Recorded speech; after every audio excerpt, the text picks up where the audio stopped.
classic double-edged sword in that it does give you a lot more control over trying to get in there and working with and relating to readers, but it also does involve more work, more responsibility. I mean, my first book was actually featured, Friends Reunited, ironically, so that was one of the things that inspired it. So that was one of the first social networks, if you like, although it was very narrow.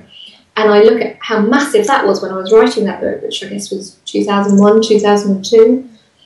And you look at how it's evolved. It's still around communities, I think, and that's still kind of, I think, what writers are trying to do now, because the big issue, particularly in the last few years, has not just been about marketing, but it has been about Kindle, and it's about ebooks being available, being cheaper, bypassing the conventional publishing methods, not needing to be in Smiths or Barnes & Noble, wherever you are in the world, and potentially being able to make your work available anywhere in the world. But on the downside, the advantages that there used to be, I suppose, in being a published author, almost you were curated by the bookshops. So you were there'd already been a selection process of finding an agent, then finding a publisher, and then getting into a bookshop. And, you know, my books didn't make it through all the hurdles into all the bookshops because some didn't feel it was for them. Now, it can be anywhere, it's on Amazon, but so are millions and millions of other books.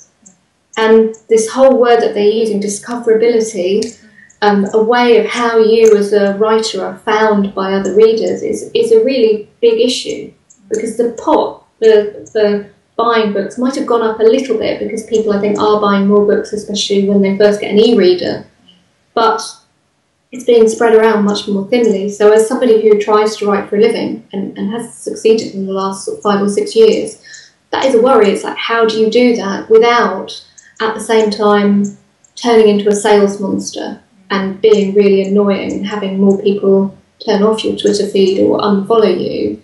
Then, you know, you've still got to be offering something.